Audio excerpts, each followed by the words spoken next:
सास और दो बहू की कहानी। एक छोटे से गांव में शर्मा जी का परिवार एक खूबसूरत मकान में रहता था। परिवार में तीन मुख्य पात्र थे, सास कमला देवी, बड़ी बहू नीतू और छोटी बहू राधिका। तीनों के बीच रिश्ते की अलग अलग कहानी थी, जिसमें प्यार था, टकरार था। कमला देवी नीतू से बात करती है। तुम्हें अपनी सास का आदर करना चाहिए, घर की हर बात का ध्यान रखना चाहिए, घर के रीति रिवाज और अपने परिवार का मान सम्मान करना चाहिए। तुम्हें नहीं भूलना चाहिए कि तुम इस घर की बहू हो। जी हाँ, मैं समझती हूँ, लेकिन राधिका की सोच थोड़ी अलग है। राधिका को समझना चाहिए घर के रीति रिवाजों को और छोटों बड़ों का सम्मान करना। इसी से परिवार में प्यार बढ़ता है और छोटों बड़ों का सम्मान भी होता है, और राधिका को इसका ध्यान रखना चाहिए। माँ, क्या हमें पुराने रीति रिवाज का ही पालन करना होगा?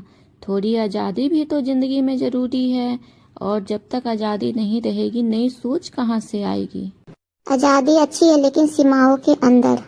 लेकिन ये सीमाएं कब तक? बता दीजिए मुझे, मैं तब तक पालन कर लूंगी, मुझे कोई प्रॉब्लम नहीं होगा। इतना कहते ही दोनों बहुएं अपने अपने कामों में लग जाती है। समय बीतता गया और घर में तनाव बढ़ने लगी। कमला देवी राधिका की आधुनिकता को नहीं समझ पाती थी। नीतू, जो हमेशा दोनों के बीच सब कुछ अच्छा करने का कोशिश करती थी, उसे मुश्किल भी होती, राधिका को समझाती थी। तुम्हें अपनी सास का आदर सम्मान करना चाहिए और घर के अनुशासन में रहना चाहिए। माँ, मैं समझती हूँ, लेकिन राधिका भी अपने विचारों के साथ जीना चाहती है, तो उसे थोड़ा मौका देना होगा। नीतू, तुम्हें राधिका को समझाना चाहिए, वो अपने रीति रिवाज नहीं छोड़ सकती है। जैसे तुम आई इस घर में और रीति रिवाज अपनाई, उसी तरह राधिका को भी रीति रिवाज निभाना पड़ेगा। मैं राधिका के लिए अपने संस्कार को नहीं छोड़ सकती हूँ, और ना ही राधिका को और तुम्हें इन संस्कारों को छोड़ने दूंगी। जाओ, जाकर उसे समझाओ। राधिका, तुम बिन बताए घर से बाहर कहाँ गई थी? किससे पूछी तुम? माँ, मैं अपने पैरों पर खड़ा होना चाहती हूँ, इसलिए आज मेरा इंटरव्यू था और मैं इंटरव्यू देने गई थी, और मुझे जॉब भी मिल गया है, इसलिए मैं अब जॉब करूँगी और अपने पैरों पर खड़ा होंगी। ठीक है माँ? बहुत ही अच्छा जॉब है और मुझे बहुत मुश्किल से मिली है, इसलिए मैं ये जॉब नहीं छोड़ सकती हूँ। मैं कल से जॉब पर जाऊँगी। इतना कहते ही राधिका वहां से चली जाती है। क्या हुआ नीतू, तुम माँ से बात की? माँ क्या बोली तुम्हारे जॉब के बारे में? देखो नीतू, मैं समझती हूँ तुम्हारी सोच को, लेकिन हमें माँ की भी तो ध्यान रखनी होगी, माँ की भी सम्मान करनी होगी। थोड़ा सोचो तुम। भाभी, क्या हमें अपने सपनों को छोड़ देना चाहिए? हमें अपने पैरों पर खड़ा नहीं होना चाहिए? इसमें क्या प्रॉब्लम है?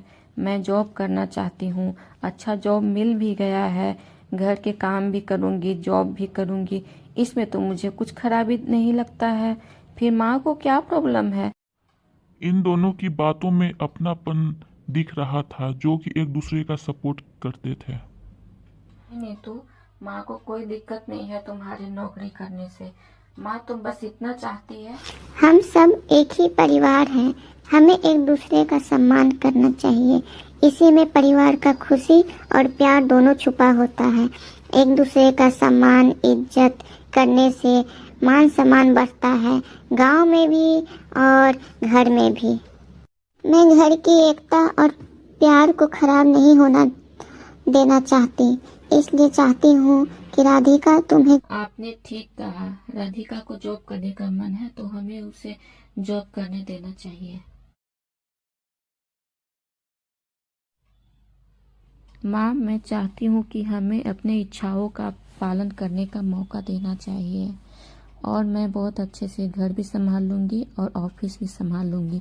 बस आपका आशीर्वाद का ज़रूरत है, और आपके आशीर्वाद के बिना मैं कुछ नहीं कर सकती हूँ, ना घर में ना ऑफिस में, इसलिए मुझे आपके आशीर्वाद का ज़रूरत है माँ। ठीक है राधिका, अगर तुम यही चाहती हो तो यही सही। तुम अपना नौकरी और घर का काम दोनों कर लो, मुझे कोई दिक्कत नहीं है। बस मेरे रीति रिवाज का पालन होना चाहिए। इससे हमारा परिवार एक साथ मिलजुल कर रहेगा। कमला देवी ने देखा कि घर में माहौल खराब हो रहा था, इसलिए वो राधिका को नौकरी करने का सहमियत दे दी। समय के साथ साथ कमला देवी ने देखा कि राधिका काम में भी कितनी सक्षम थी और वह धीरे धीरे मेहनत और लगन से काम करने लगी। इससे रिश्ते में थोड़ा सुधार आई और कमला देवी और दोनों बहुएं मिलकर एक साथ घर परिवार का ध्यान रखते और राधिका जॉब पर भी जाती। इससे रिश्तों में सुधार आई और सब अपने अपने कामों में व्यस्त हो गए। सब एक दूसरे से प्यार के लिए, एक दूसरे का सम्मान के लिए अपने अपने दायित्व को निभाना जरूरी समझे। इसे कहते हैं परिवार में एकता का भावना होना। माँ, मैं आपसे वादा करती हूँ हमारा परिवार एक साथ बहुत ही अच्छे से रहेगा। हाँ नीतू, अब तुम पर ही भरोसा है। संभाल लो तुम घर परिवार का इज्जत मान सम्मान को।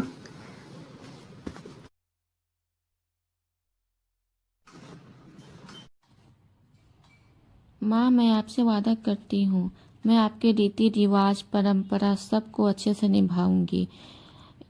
मैं आपकी और इस घर की खुशी के लिए सब कुछ करूंगी। जॉब करने के साथ साथ घर परिवार को भी संभालूंगी। इतना कहने के बाद सब अपने अपने कामों में व्यस्त हो गए। कमला देवी ने देखा कि दोनों बहुएं बहुत अच्छे से साथ मिलकर काम कर रही है, बहुत ही लगन से। समय के साथ साथ कमला देवी का भी गुस्सा शांत हुआ राधिका के प्रति और वो उनमें धीरे धीरे प्रेम की भावना जागने लगी। एक घर में खुशी और प्यार का माहौल छाने लगा और कमला देवी भी खुश होने लगी। राधिका ने कमला देवी से पूछा, क्या मैं अच्छे से काम कर रही हूँ? आपकी सोच पर खरी उतर रही हूँ। जब भी कोई गलती हो तो आप मुझे टोकें। नहीं राधिका, तुम सही हो। मैं गलत थी। मैं अपने पुराने रीति रिवाज को तुम्हारे ऊपर थोप रही थी। भाभी इस घर की ऐसी कड़ी है जो सिर्फ इस घर में प्यार ही प्यार बरसाना चाहती है और आज भाभी की वजह से ही सब ठीक है। राधिका, तुमने बिल्कुल ठीक कहा। नीतू बहू शुरू से ही मेरी रीति रिवाज पर खड़ी हुई है, लेकिन मुझे तुम दोनों पर गर्व है। तुमने अपने अपने तरीकों से इस परिवार को आगे बढ़ाया है और मैं बहुत खुश हूँ। माँ, हम सब एक ही हैं, एक ही परिवार के सदस्य हैं और हम सबको मिलकर ही परिवार की मजबूती को बढ़ाना होगा। इसलिए आपका आशीर्वाद और घर का प्यार बहुत जरूरी। समय के साथ साथ रिश्तों में प्यार बढ़ी। सास और बहू के रिश्ते में एक नई समझ विकसित हुई। कमला देवी ने राधिका की आजादी को स्वीकार किया और राधिका ने कमला देवी के परंपराओं का सम्मान किया। इस कहानी में हमें सिखाती है कि रिश्तों में समझदारी, सम्मान और सहयोग की आवश्यकता होती है। जब हम एक दूसरे की सोच को समझते हैं तो परिवार में प्यार और खुशियों भरपूर मात्रा में मिलती है। इसलिए रिश्तों में एक दूसरे को समझना बहुत ही जरूरी होती है। खुश रहें और एक दूसरे को समझते रहें।